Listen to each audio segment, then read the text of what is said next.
All right, welcome to the optional lesson 5.6b covalent Lewis dot structures with double and triple bonds.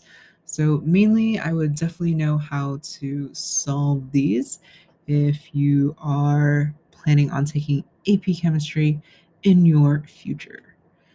So far we know that if we're given a molecular structure, we should be able to draw the Lewis dot structure, but there are trickier ones. So we've only gone over this in lesson 5.6. And in this lesson, we're going to talk about what happens if they bond one time and then we still have some single electrons left. So basically what happens is they essentially rebond with each other again, and that's how we end up with a double bond. So it kind of looks like this. So two sets of electrons are being shared from each side. And then a triple bond is just the element sharing three electrons each time.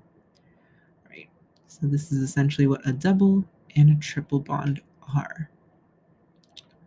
Right. So steps given the molecular formula, draw the Lewis dot structure. So I'm going to do this a little bit quicker than in the previous video, right? And the main difference here is that if there are single electrons left, we just reconnect them from one element to another in order to identify the double bonds or triple bonds. Okay, so I have two types of elements here. I have Si and I have O. Right. Si, if I double check my periodic table, has 4 valence electrons because it is in group 4A. So 1, 2, 3, 4. Right. O, on the other hand, is in group 6A, so it's going to have 6 valence electrons. And there are 2 of them.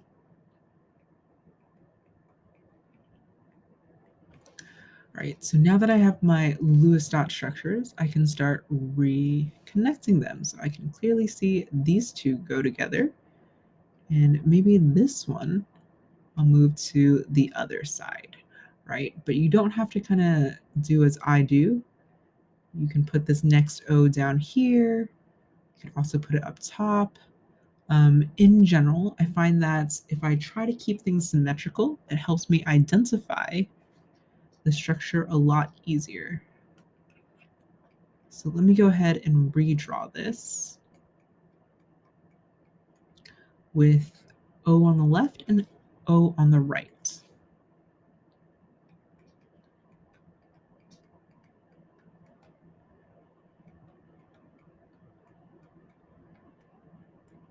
So you might notice that I flipped this image of O over to the other side, so my connections are much clearer.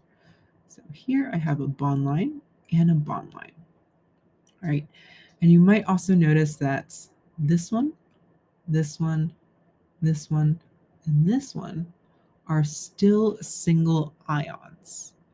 Right? So if they're still single, I'm going to connect the two electrons from each element again. So this one can pair with this one. I also could have paired it with this one down here, which would leave this one with this one, right? So this one I can also pair as well.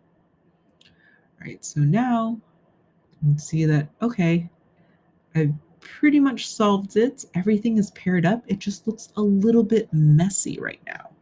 So my last step is just to kind of clean up the lines, right? So SI, this first green line, and this orange line, notice it's being shared between the electron from Si and the electron from O, or oxygen, right? So in order to make that line a little bit neater, I'm going to move those electrons to show that they're going in between Si and what will eventually be oxygen here. It should be slightly redder. just like so. So I'm going to copy the pairs of electrons from the top, pair on the right. My orange line is neater, my lime green line where it was before. On the other hand, on my right-hand side, this line, it's going to be this line. The orange one is pretty much there. Just going to put that in between the two element symbols. Just like so. So this is essentially my final answer for SiO2.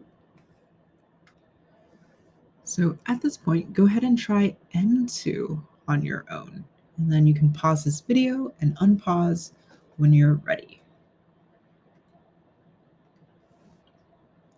Okay, so if you looked up nitrogen, it's in group 5A, so you're going to have 5 valence electrons. It will look like this. I was not drawing them in order. That's okay. Okay. So just like before, I'm going to pair all my single electrons so these two can go together.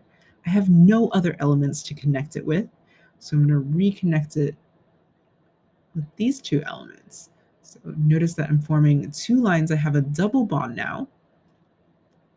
And this electron on my left and right, these two from these two elements are also single, so I have to bond those as well. Right. So what I'm going to be left with is going to be N and N with a triple bond in the middle.